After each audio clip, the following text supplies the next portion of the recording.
Hey guys, welcome back to another video. And guys, ఈ వీడియోలో నేను సోలో లెవెలింగ్ చాప్టర్ 85 to 90 వరకు explain చేయబోతున్నాను. సో అందుకే వీడియోని స్కిప్ చేయకుండా లాస్ట్ చూడండి.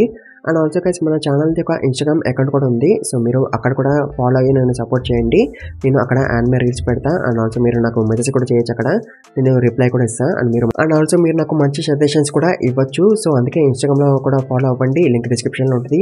లేదా యానిమే రెబెల్ తెలుగు అని సెర్చ్ చేయండి, అకౌంట్ వచ్చేస్తుంది. అండ్ ఫాలో అయిపోండి, చూద్దాం ఎంతమంది ఫాలోవర్స్ వస్తారా అని. అండ్ ఆల్సో గైస్ ఈ వీడియోకి ఎక్కువ లైక్స్ కొట్టండి. అండ్ ఛానల్కి కొత్తగా ప్లీజ్ మర్చిపోకుండా సబ్స్క్రైబ్ చేసుకోండి. అండ్ ఆల్సో ఈ వీడియోని మీ కూడా షేర్ చేసుకోండి. అండ్ కమెంట్స్ కూడా పెట్టడం మర్చిపోకండి, జనరల్ కమెంట్స్ పెట్టండి.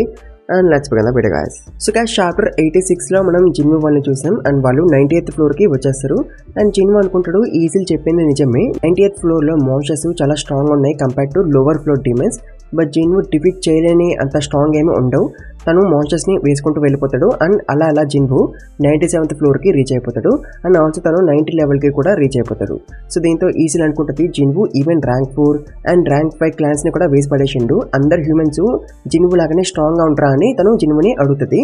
దాంతో జిన్వు అంటాడు అందరు హ్యూమన్స్ కాదు, బట్ 2 people ఉన్నారు, వాళ్ళు కూడా చాలా స్ట్రాంగ్గా ఉంటారని అంటాడు. సో జిన్వు ఏ ఇద్దరు గురించి చెప్పినాడో తెలుసా గైస్ మీకు, గన్నీ అండ్ ఆహిన్ గురించి. వాళ్ళిద్దరూ ఎస్రం కన్నా చాలా స్ట్రాంగ్ అని జిన్వు అనుకుంటాడు.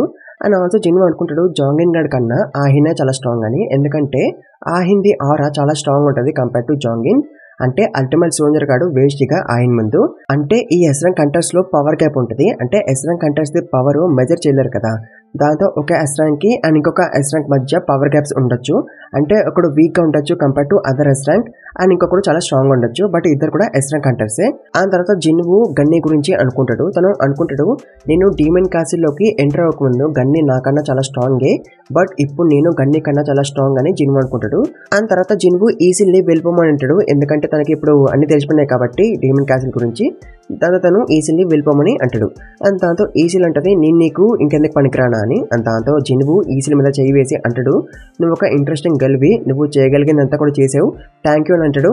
బట్ ఈసిల్ని వెళ్ళిపోమని అంటాడు. బట్ ఈసిల్కి వెళ్ళాలని ఉండదు. దాంతో తను అంటది నో నేను వెళ్ళను, నేను నీతో పాటు వస్తాను, అన్ని ఫైట్ ఒక అవుట్కమ్ నేను చూడాలనుకుంటున్నాను అని అంటది. అండ్ దాంతో జిన్వు ఈసిల్ని తనతో పాటు తీసుకుపోతాడు to the 98th floor. And వేసర్ మనకి కొరియాలో ఒక ఎయిర్పోర్ట్ అని చూపిస్తారు. అండ్ కొరియాకి ఒక జపనీస్ హంటర్ వస్తాడు విత్ హిస్ అసిస్టెంట్. అండ్ వాడి పేరు రోయిజీ కోతో. అండ్ కోతో వాడి అసిస్టెంట్ తో అంటాడు నేను ఒక స్ట్రాంగ్ ప్రెజెన్స్ ని ఫీల్ అవ్వగలుగుతున్నా ఇన్ ద ఎయిర్పోర్ట్ అని అంటాడు. అండ్ దాంతో తన అసిస్టెంట్ అంటది నీకన్నా స్ట్రాంగ్ ప్రెజెన్స్ అని. అండ్ దానికి కోతో ఏం ఆన్సర్ ఇవ్వడు. అండ్ కోతో అనుకుంటాడు దెర్ ఈస్ నో వే అలాంటి స్ట్రాంగ్ పర్సన్ ఎయిర్పోర్ట్ లో ఉంటాడని తను అనుకుంటాడు. అండ్ వాళ్ళిద్దరూ ఇక్కడే వెయిట్ చేసి ఉంటారు ఫర్ ద పికప్. అండ్ అప్పుడే మానిటరింగ్ డివిజన్ నుంచి ఒకడు వస్తాడు వీళ్ళని పికప్ చేసుకోవడానికి. అండ్ దాంతో కోతో వాడిని అడుగుతాడు ఎయిర్పోర్ట్ లో అసలు ఏం జరుగుతుందని. అండ్ దానికి వాడంటాడు ఒక హంటర్ వచ్చిండు ఫ్రమ్ యుఎస్ వాడి పర్సనల్ బిజినెస్ కోసం, మనం వరీ అవ్వాల్సిన అవసరం లేదని అంటాడు. దాంతో కోతో అనుకుంటాడు ఇలాంటి సిచ్యువేషన్ లో ఎందుకు ఒక ఎస్రా హంటర్ వచ్చాడు, అది కూడా యూఎస్ నుంచి అని తను అనుకుంటాడు. అండ్ తర్వాత మనకి డైరెక్ట్ గా మీటింగ్ ని చూపిస్తారు. అండ్ కన్నీ కోతోని చూసి అనుకుంటాడు కోతో ఈజ్ ద ఓన్లీ వన్ ఒక డ్రైవర్ లూయి జాంగ్ ఇన్ ఏషియా అని అనుకుంటాడు. అండ్ లూయి జాంగ్ ఒక నేషనల్ లెవెల్ హంటర్, వాడికే పోటీ ఇవ్వగలంటే కోతో చాలా స్ట్రాంగ్ అని మనం అర్థం చేసుకోవచ్చు. అండ్ తర్వాత మనకి కోతో గిల్డ్ గురించి చెప్తారు. సో తన గిల్డ్ పేరు డ్రాస్ఫోర్డ్. సో జపాన్ లో 21 ఎస్రాంక్ కంటర్స్ ఉన్నారు. అండ్ దాంట్లో 11 ఎస్రాంక్ కంటర్స్ ఈ డ్రాస్ఫోర్డ్ గిల్డ్ లోనే ఉన్నారు. అండ్ కొరియాలో అయితే 5 డిఫరెంట్ గిల్డ్స్ ఉన్నాయి. అండ్ వాళ్ళు ఎప్పుడు కొట్టుకొని వస్తారు for the number 1 place. But Japan లో అలా కాదు, ఈ డ్రాస్ఫోర్డ్ గిల్డే తోపు జపాన్ లో. అండ్ వీళ్ళది చాలా పెద్ద guild after the guild in China, అంటే సెకండ్ బిగ్గెస్ట్ గిల్డ్ కోతోదే. అండ్ తర్వాత కోతో అసిస్టెంట్ హానెకవా మాట్లాడుతుంది. అండ్ ఆల్సో తను వర్డ్స్ ని ట్రాన్స్లేట్ చేస్తుంది కోతో కోసం, బికాస్ తనకి కొరియన్ రాదు కాబట్టి. అండ్ తర్వాత తను అంటది మా జపాన్ లో ఒక డిసాస్టర్ జరిగింది కొన్ని రోజులకు ముందు, అందుకే మేము ఇంకా నెగ్లెక్ట్ చేయాలనుకోవట్లేదు జేజు ఐలాండ్ ని, అందుకే మేము డిసైడ్ అయ్యాము సౌత్ కొరియాకి ఫుల్ ఫ్లెడ్జ్డ్ గా సపోర్ట్ చేయాలని అంటది. అంటే ఇన్ షార్ట్ కోతో వాళ్ళు కొరియా వాళ్ళతో ఒక ఎలైట్ ఫోర్స్ ని క్రియేట్ చేయాలని అనుకుంటున్నారు కంటైనింగ్ ఎలైట్ హంటర్స్. అండ్ ఈ ఎలైట్ ఫోర్స్ తో యాంట్ కాలనీ మీద అటాక్ చేయాలని అనుకుంటున్నాడు కోతోగాడు. దాంతో గన్నీ అంటాడు జపాన్ యొక్క హంటర్స్ చాలా ఎక్సలెంట్ హంటర్సే, నాకు తెలుసు అది, బట్ జేజు ఐలాండ్ లోకి ఎంటర్ అవడం చాలా డేంజరస్ అని అంటాడు. అండ్ దానికి కోతో అంటాడు మేము ఆల్రెడీ దానికి ప్లాన్ వేసామని అంటాడు. సో వీళ్ళు కొంచెం డేటాని కలెక్ట్ చేశారు యాంట్స్ గురించి. అండ్ దాన్ని బట్టి వాళ్ళ ప్లాన్ వేశారు. అండ్ వీళ్ళకి తెలుసు యాంట్స్ చాలా స్ట్రాంగ్ అని, బట్ ఈ యాంట్స్ కి ఒక పెద్ద వీక్నెస్ ఉంది, అదే లైఫ్ స్పాన్. అంటే ఈ యాండ్స్ 1 year మాత్రమే బ్రతికి ఉండగలవు. అది కూడా ఈ యాండ్స్ యొక్క క్యూని లేపేస్తే, అంటే సింపుల్ గా చెప్పాలంటే ఈ యాండ్స్ యొక్క క్యూని లేపేస్తే చాలు, మిగతా యాండ్స్ న్యాచురల్లీ 1 year లో చనిపోతాయి. అండ్ అప్పుడు జేజు ఐలాండ్ ఇంకా ఫ్రీ అయిపోతుంది. అండ్ దాంతో గన్నికి డౌట్ వస్తుంది, అదేంటంటే ఈ యాండ్స్ అన్నిటిని దాటుకొని క్యూని లేపేసేది ఎలా, అన్ని యాండ్స్ కూడా క్యూని గార్డ్ చేసే కదా. అండ్ ఇదే క్వశ్చన్ తను కూతని అడుగుతాడు. అండ్ దానికి కూత ఉంటాడు, అఫ్కోర్స్ మనం మిగతా యాండ్స్ ని దాటుకొని వెళ్ళాలి క్యూన్ దగ్గరికి, బట్ మనం ఆ యాండ్స్ ని టనల్ బయటికి తెప్పియాలి అని అంటాడు. అండ్ దానికి గన్ని అంటాడు, అలా అది పాసిబుల్ అయినా అని అంటాడు. అండ్ దానికి కూత అంటాడు, అది పాసిబులే, అండ్ అలా ఆల్రెడీ 3 times జరిగింది ఇన్ ద పాస్ట్. అండ్ కూత అంటాడు, మీ హంటర్స్ 3 times జేజు ఐలాండ్కి వెళ్ళారు, అండ్ ఆ 3 times కూడా యాండ్స్ వాటి టనల్లోకి వెళ్ళి బయటకు వచ్చాయి to attack on the hunters. అంటే యాండ్స్ కన్ఫర్మ్గా బయటకు వస్తాయి ఒకవేళ హంటర్స్ జేజు ఐలాండ్ మీద అడుగు పెడితే. అండ్ దీనికి తగ్గట్టే కూత ప్లాన్ వేశాడు. అండ్ తను అంటాడు, మా గిరిలో ఉన్న 10 S-rank హంటర్స్ అండ్ నేను కూడా ఈ రైడ్లో పార్టిసిపేట్ చేస్తాం, అండ్ మేమే యాండ్స్ యొక్క అటెన్షన్ని డ్రా చేస్తాం, అండ్ మేమే యాండ్స్తో ఫైట్ చేస్తూ ఉంటాం. అండ్ అప్పట్లోపు కొరియన్ హంటర్స్ వెళ్ళి క్యూని లేపేయాలి అని అంటాడు. సో దాంతో అఫ్కోర్స్ గన్నికి డౌట్ వస్తుంది, ఎందుకు కోత వీళ్ళకి ఇంతగానో హెల్ప్ చేయడానికి వస్తున్నాడని, ఎందుకంటే రిస్క్ అంతా కూడా కోతకే వెళ్తుంది కదా. అండ్ తర్వాత కోత ప్లాన్ మొత్తాన్ని డీటెయిల్ గా ఎక్స్ప్లెయిన్ చేశాడు. లైక్ S-rank హంటర్స్ అందరూ కూడా టీమ్స్ లాగా స్ప్లిట్ అయిపోతారు అండ్ అన్ని డైరెక్షన్స్ నుంచి అటాక్ చేస్తారు. అండ్ దాంతో యాండ్స్ బయటకు వచ్చేస్తాయి క్యూని ఒంటరిగా వదిలేసి. అండ్ అప్పుడు కొరియన్ హంటర్స్ హెలికాప్టర్లో వస్తారు అండ్ క్యూని వేసేస్తారు అండ్ వచ్చిన హెలికాప్టర్లోనే మళ్ళీ వెళ్ళిపోతారు. అండ్ దాంతో గన్నికి మళ్ళీ డౌట్ వస్తుంది, ఎందుకు వీడు ఇంతకన్నా హెల్ప్ చేయడానికి రెడీ అవుతున్నాడని. అండ్ కోతో ఇలా హెల్ప్ చేయడానికి ఒక పెద్ద రీజన్ ఉంది, అదేంటంటే కోతోకి నేషనల్ లెవెల్ హంటర్ అవ్వాలని ఉంటుంది. అండ్ నేషనల్ లెవెల్ హంటర్ అవ్వాలంటే ఒక S-rank dungeon ని క్లియర్ చేయాలి. అండ్ జేజు ఐలాండ్ మీద అయితే అందరికి ఇంట్రెస్ట్ ఉంది, వరల్డ్ వైడ్ గా ఫేమస్ జేజు ఐలాండ్ అయితే. అండ్ అందరికి తెలుసు జేజు ఐలాండ్ ఎంత డేంజరస్ అని. అండ్ దాన్ని క్లియర్ చేసి అఫ్కోర్స్ చాలా ఎప్రిసియేషన్ ఉంటుంది అండ్ ప్రమోషన్ కూడా ఉంటుంది. అండ్ ఆ ప్రమోషన్ కోతోకి కావాలి in order to become a national level hunter. And Goto గారి దగ్గర వేరే ఆప్షన్ లేదు, ఇదొక వే మాత్రమే ఉంది నేషనల్ లెవెల్ హంటర్ అవ్వాలంటే. అండ్ కొరియా వాళ్ళ దగ్గర కూడా వేరే ఆప్షన్ కూడా లేదు, వీళ్ళు కోతో ఆఫర్ని ఒప్పుకోవాల్సిందే. అండ్ గన్ని అనుకుంటాడు, మన దగ్గర ఓన్లీ 8 S-rank హంటర్స్ మాత్రమే ఉన్నారు, అండ్ దాంట్లోకి వెళ్ళి నన్ను అండ్ బోయింగ్ బ్యూని తీసేయాలి, బికాస్ మేమిద్దరం రిటైర్ అయిపోయినాం కాబట్టి. అంటే ఇంకా 6 S-rank హంటర్స్ మాత్రమే ఉన్నారు to participate in this raid. And ఇది మాకు ఒక మంచి ఆఫరే, కాకపోతే మేము సక్సెస్ఫుల్లీ క్యూని లేపేయగలమా, అది మాకు పాసిబుల్లా. బట్ జిన్వు ఉంటే ఈ మిషన్ కన్ఫర్మ్గా పాసిబుల్ అయ్యేది, బట్ తను మాతో కోఆపరేట్ చేస్తాడా. అండ్ ఆల్సో ఈ యాండ్స్ చాలా స్పీడ్గా ఇవాల్వ్ అవుతాయి, వాటన్నిటికీ రెక్కలు వచ్చేస్తే మా పని అయిపోతుంది, అప్పటి వరకు మేము వెయిట్ చేస్తూ ఉండలేమని గన్ని అనుకుంటాడు. అండ్ తను కోతో అంటాడు, ఓకే మేము డేటాని రివ్యూ చేస్తాం అండ్ మా ఆన్సర్ ఏంటో చెప్తామని అంటాడు. అండ్ వేసర్ మనకి జిన్వుని చూపిస్తారు అండ్ జిన్వు 100th ఫ్లోర్కి వచ్చేస్తాడు. అండ్ తను లెవెల్ 93కి రీచ్ అయిపోతాడు. అండ్ అప్పటికరికి ఒక డ్రాగన్ మీద బ్యారన్ గడు వచ్చేస్తాడు. అండ్ దాంతో జిన్వు అనుకుంటాడు, వీడి ఆరా ఆర్డినరీ ఆరా కాదు, నేను వీటితో ఫైట్ చేసి గెలవగలనా అని జిన్వు అనుకుంటాడు. అండ్ చాలా రోజుల తర్వాత జిన్వు ఇట్లా అనుకున్నాడు కదా, సో చూద్దాం ఫైట్ ఎట్లా ఉంటుందని. అండ్ చాప్టర్ 85 ఇక్కడ ఎండ్ అయిపోద్ది గాయస్. సో ఇంకా చాప్టర్ 85 ఎండ్ అయిన దగ్గర చాప్టర్ 86 స్టార్ట్ అవుతుంది. అండ్ ఆ బ్యారన్ గాడి ఆరాని ఈసిల్ కూడా సెన్స్ చేయగలుగుతుంది. And this is the first time Esil తన కింగ్ ని చూడడం. అండ్ దాంతో తను షాక్ అయిపోతుంది. అండ్ జిన్వు అనుకుంటాడు, ఫ్లై చేసే ఎనిమీస్ తో ఫైట్ చేయడం చాలా ఎనంగా ఉంటుందని. And also this is the first time Jinwoo ఒక డ్రాగన్ ని చూడడం. అండ్ ఈ డ్రాగన్ ఒక డీమన్ ఏమి కాదు, అంటే జిన్వు ఈ డ్రాగన్ ఒక షాడోని ఎక్స్ట్రాక్ట్ చేయగలడు. అండ్ తర్వాత బ్యారన్ గాడు వాడి హెల్స్ ఆర్మీని సమన్ చేస్తాడు.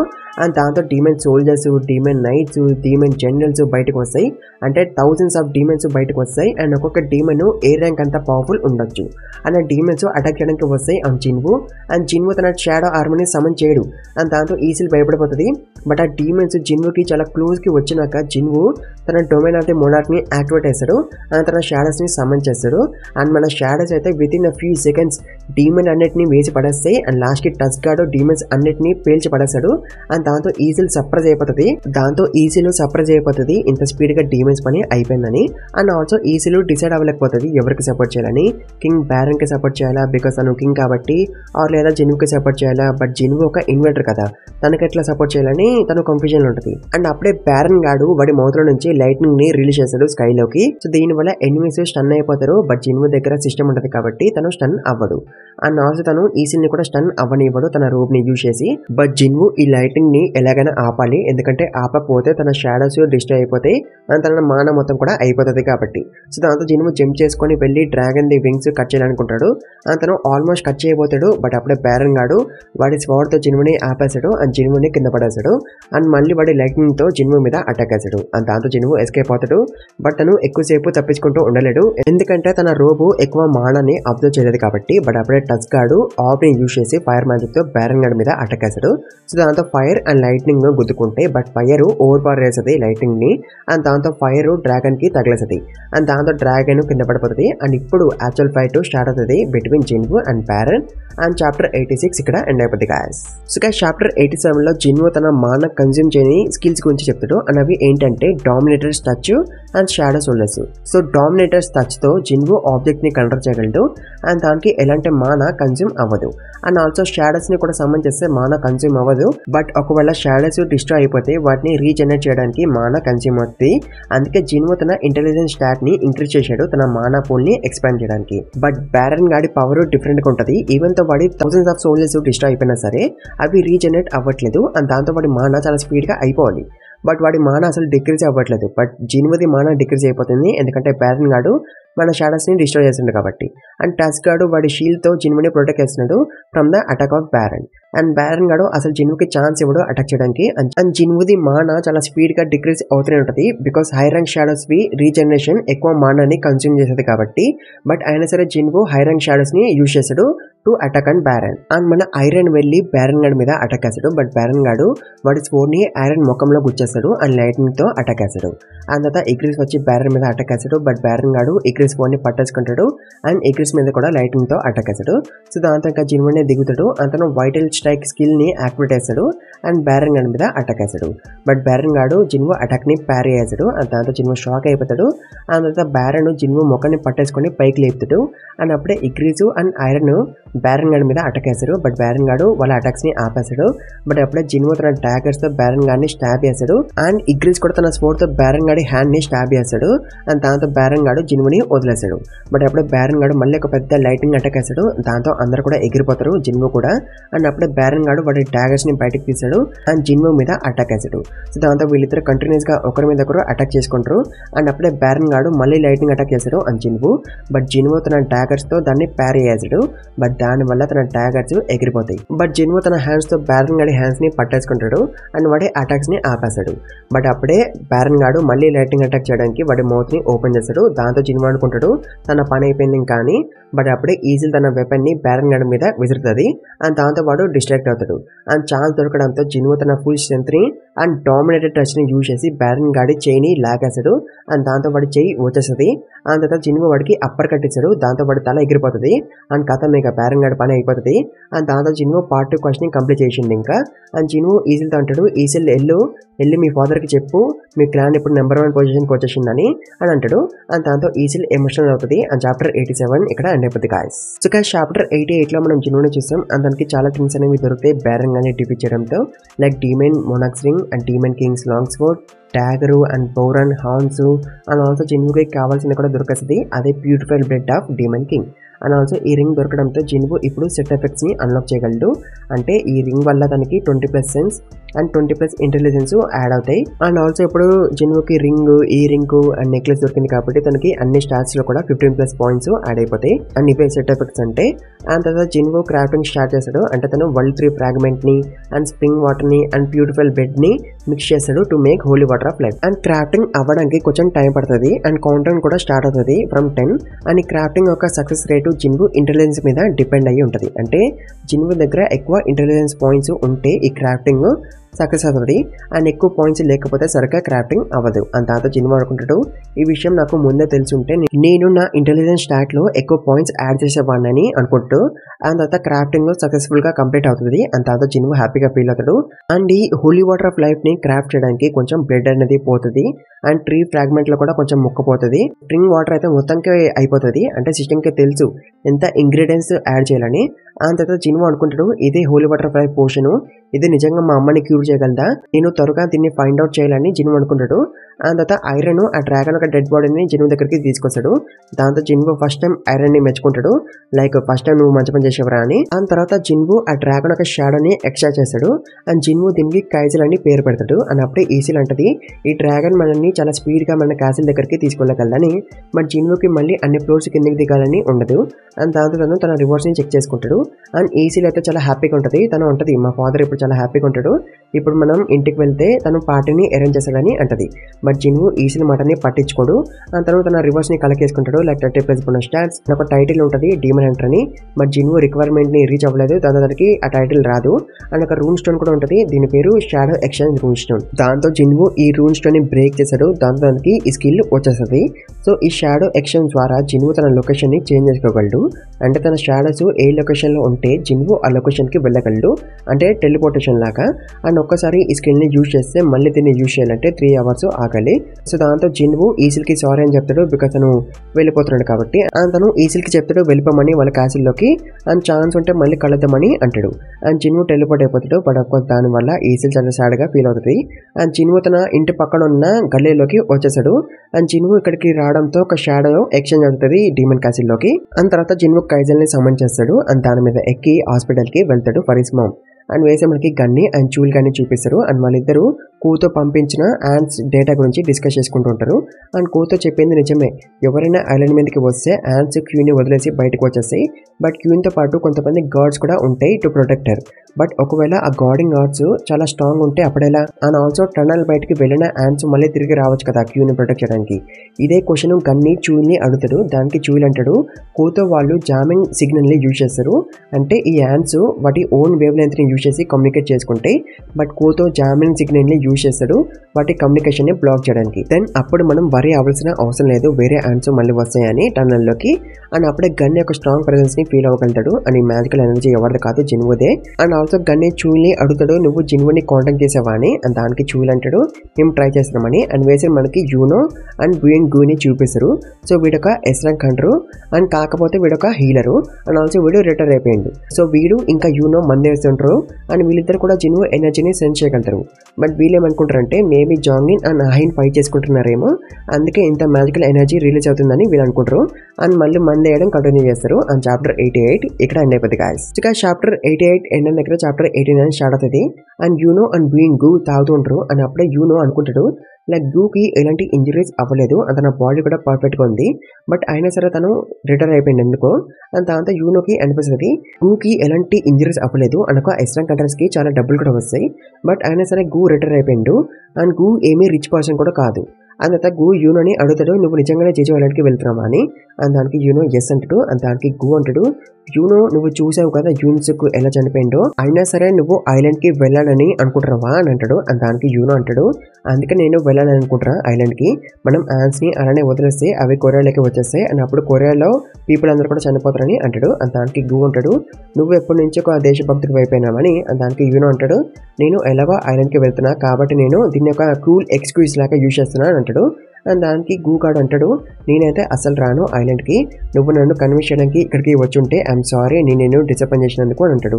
దానికి యూనో అంటాడు నేను నిన్ను కన్విన్స్ చేయడానికి రాలేదు, నేను నిన్ను చూడడానికి వచ్చాను. మేబీ ఇది లాస్ట్ టైం అవ్వచ్చు నేను నిన్ను చూడడం, నేను నిన్ను మళ్ళీ చూడకపోవచ్చు వన్స్ నేను ఐలాండ్కి వెళ్ళాక అని అంటాడు. దానికి గూగాడు అంటాడు నేను టీచింగ్ సర్టిఫికేషన్ ఎగ్జామ్ కోసం ప్రిపేర్ అవుతున్నా అండ్ నేను ఒక టీచర్ అవ్వాలనుకుంటున్నా.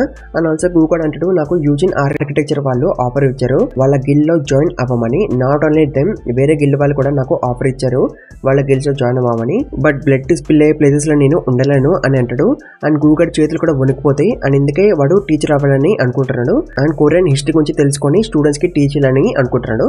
సో అలా వీళ్ళిద్దరూ తాగుతూ మాట్లాడుకుంటూ ఉంటారు. అండ్ వేసి మనకి జిన్వుని చూపిస్తారు. అందరూ హాస్పిటల్కి వస్తాడు. అండ్ వాళ్ళ అమ్మకి హోలీ వాటర్ ఆఫ్ లైఫ్ తాగిద్దాం అనుకుంటాడు. బట్ తను భయపడుతుంటాడు మేబీ ఇది వర్క్ కాదేమో అని. అండ్ వాళ్ళ అమ్మకి ఇంకేమైనా అయిపోతుందేమో అని. బట్ జిన్వుకి ఈ సిస్టమ్ మీద నమ్మకం ఉంటుంది. ఎందుకంటే ఈ సిస్టమ్ ఎన్నో మిరకల్స్ చేసి చూపించింది కదా, అందుకే తను సిస్టమ్ ని నమ్ముతాడు. అండ్ వాళ్ళ అమ్మకి హోలీ వాటర్ ఆఫ్ లైఫ్ ని తాగించేస్తాడు.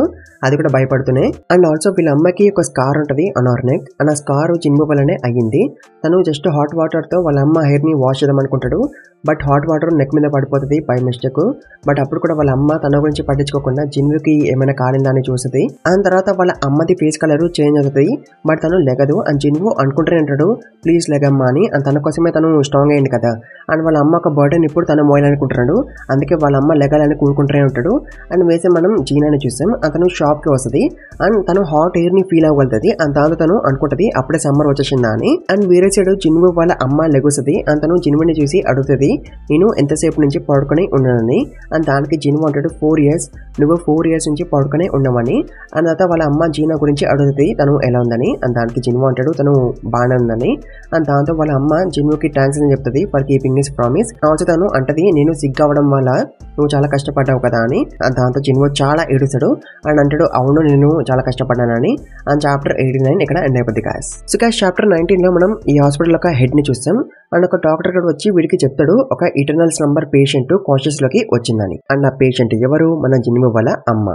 అండ్ జిన్వు ఇమీడియట్ డిశ్చార్జ్ కోసం పర్మిషన్ అడుగుతాడు డాక్టర్స్ ని. బట్ హెడ్ డాక్టర్ కాడు అంటాడు నో మనం పర్మిషన్ ఇవ్వలేము. అయినా ఆ పేషెంట్ 4 years నుంచి పడుకునే ఉంది, తను అసలు స్టేబుల్ గా ఉందా, అసలు తను నడపగలదా అని డాక్టర్ కాడు అంటాడు.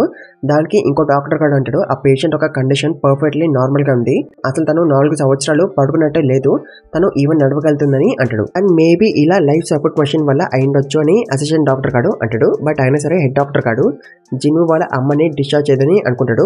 బికాస్ తన మీద రీసెర్చ్ చేసి తెలుసుకోవాలనుకుంటున్నాడు తను ఎలా లేచిందని. బట్ అసిస్టెంట్ డాక్టర్ కాడు హెడ్ డాక్టర్ గారికి చెప్తాడు ఆ పేషెంట్ గురించి, ఆ పేషెంట్ గార్డెన్ ఎవరా అని. అండ్ జిన్వు ఎస్రా కంట్రీ అని తెలియగానే ఆ డాక్టర్ గాడు పర్మిషన్ ఇచ్చేస్తాడు డిశ్చార్జ్ అవడానికి. అని వేసి మనం జీనాని చూసాం అండ్ తను వాళ్ళ అమ్మని పట్టుకొని ఏడుస్తుంది. అండ్ దాంతో జిన్వు అనుకుంటాడు నా కష్టానికి ఫలితం దొరికిందని. బట్ జిన్వు ఏదో అన్ఈజీనెస్ ని ఫీల్ అవుతాడు, లైక్ తన ఫ్యామిలీకి తను దూరం అయినట్టు while working as a Hunter. And తర్వాత జిన్వు బయటకు వచ్చి తన ఫోన్ చెక్ చేసుకుంటాడు. అతనికి చాలా మెసేజ్ కాల్స్ వస్తాయి బట్ అవన్నీ కూడా ఇంపార్టెంట్ కాదని జిన్వు అనుకుంటాడు. అండ్ నెక్స్ట్ జిన్వు న్యూస్ ని చూస్తారు అండ్ న్యూస్ లో కైజల్ గురించి చెప్తారు. సో జిన్వు కైజల్ తో పాటు ఎగురుతున్నప్పుడు ఎవడో ఫోటో తీస్తాడు అండ్ అది ఇప్పుడు బ్రేకింగ్ న్యూస్ అయిపోయింది. అండ్ అప్పుడే జిన్వుకి కాల్ వస్తుంది ఫ్రమ్ గన్ని. అంతను అంటాడు నువ్వు న్యూస్ చేసావా అని. అండ్ దాంతో జిన్వు కైజల్ కాడే న్యూస్ ఏమో అని అనుకుంటాడు. అండ్ దాంతో జిన్వు అంటాడు సారీ నేను ఇప్పటి నుంచి కేర్ఫుల్ గా ఉంటాను అండ్ ముందు నుంచి ఇలా చేయను అని అంటాడు. బట్ గన్ని ఆ న్యూస్ గురించి అనలేదు, జేజు ఐలాండ్ గురించి అన్నాడు. సో దాంతో జిన్వు డైరెక్ట్ గా గన్ని ఆఫీస్కి వెళ్తాడు టు డిస్కస్. అండ్ గన్ని జిన్వుని అడిగేస్తాడు మేము జేజు ఐలాండ్ కి వెళ్తున్నాం రేడ్ చేయడానికి అండ్ ఆన్స్ ని ఎలిమినేట్ చేయబోతున్నాం అండ్ దానికి నీ హెల్ప్ నాకు కావాలి, నువ్వు మాతో జాయిన్ అవుతావా అని అడుగుతాడు. అండ్ దాంతో జిన్వు అనుకుంటాడు నార్మల్ అయితే నేను వచ్చేవాడిని, అక్కడ స్ట్రాంగ్ మాన్స్టర్స్ ఉంటాయి కాబట్టి వాటర్ ఫైట్ చేయడానికి, బట్ ఇప్పుడు నేను రాలేను అని చెప్పబోతాడు జిన్వు గన్నీకి. బట్ అప్పుడే జిన్వు చాలా మ్యాజికల్ ఎనర్జీని సెన్స్ చేస్తాడు.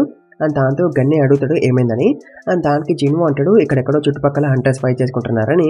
అండ్ దానికి గన్ని అంటాడు నీ దగ్గర మంచి సెన్సింగ్ ఎబిలిటీ ఉంది, అవును జిమ్ లో ఎస్రాంక్ హంటర్స్ వార్మప్ చేసుకుంటున్నారు ఎందుకంటే ఇంకా 4 days మాత్రమే ఉంది కదా రేట్కి వెళ్ళడానికి, అందుకే వాళ్ళు ప్రిపేర్ అవుతున్నారు. అండ్ ఆల్సో ఇక్కడ కోతో అంతన ఎస్రాంక్ హంటర్స్ కూడా ఇక్కడ ఉన్నారు అని అంటాడు. సో కోతో గాడు ఎంత ఫేమస్ అంటే జిన్వుకు కూడా వాడి గురించి తెలుసు. అండ్ నాట్ ఓన్లీ జిన్వు, కొరియాలో ఒక ఆర్డినరీ సిటిజన్స్ కి కూడా కోతో గురించి తెలుసు, అంత ఫేమస్ వాడు. అండ్ వేసే జిమ్ లో యూనో ఫేమ్ గిల్ మాస్టర్ మా డాంగ్ వూక్ తో ఫైట్ చేస్తుంటాడు అండ్ యూనో ఓడిపోతూ ఉంటాడు వూక్ గాడ్ తో. అండ్ దాంతో జిన్వు కూడా అదే అంటాడు ఎందుకు యూనో ఓడిపోతున్నాడని. అండ్ అప్పుడు అక్కడికి జాంగిన్ గడు వస్తాడు అని అంటాడు ఒకవేళ యూనో తన ఫుల్ పవర్ ని యూజ్ చేస్తే తను చాలా ఈజీగా వూక్ గన్ని డిఫీట్ చేయగలడని అంటాడు. అండ్ దానికి జిన్వు అంటాడు అయితే ఎందుకు యూనో తన ఫుల్ పవర్ ని యూజ్ చేయట్లేదు, వూక్ కూడా ఒక ఎస్ట్రాంగ్ అంటారే కదా, తన మీద యూనో తన ఫుల్ పవర్ ని యూజ్ చేయొచ్చు కదా అని అంటాడు. అండ్ దానికి జాంగిన్ గడ్ అంటాడు చుట్టుపక్కల చాలా మంది పీపుల్ ఉన్నారు కాబట్టి యూనో తన ఫుల్ పవర్ ని యూజ్ చేయట్లేదు, ఒకవేళ యూనో తన ఫుల్ పవర్ ని యూజ్ చేస్తే తను మాన్స్టర్ లాగా అయిపోతాడు, అందుకే తను యూజ్ చేయట్లేదని జాంగిన్ గాడు అంటాడు. అండ్ ఆల్సో ఇక్కడ పీపుల్ ఉన్నారని చెప్పిండు కదా, ఆ పీపుల్ ఎవరో కాదు జపనీస్ ఎస్రాంక్ హంటర్స్. సో వాళ్ళందరూ కూడా ఇక్కడికి వచ్చేసారు అండ్ వాళ్ళ గురించి మనకి నెక్స్ట్ చాప్టర్స్ లో తెలుస్తుంది. అండ్ చాప్టర్ 90 ఇక్కడ ఎండ్ అయిపోద్ది గాయస్. సో గాయస్ ఇది solo leveling chapter 85 to 90 explanation. ఎలా ఉంది వీడియో మీకు నచ్చింది అనుకుంటున్నాను. నచ్చితే ఎక్కువ లైక్స్ కొట్టండి అండ్ ఆల్సో ఛానల్కి కొత్త ప్లీజ్ మర్చిపోకుండా సబ్స్క్రైబ్ చేసుకోండి. ఆల్సో ఈ వీడియోని మీ ఫ్రెండ్తో కూడా షేర్ చేసుకోండి అండ్ కామెంట్స్ కూడా పెట్టండి, జెన్యూన్ కామెంట్స్ పెట్టండి. And thank you very much for watching this video guys.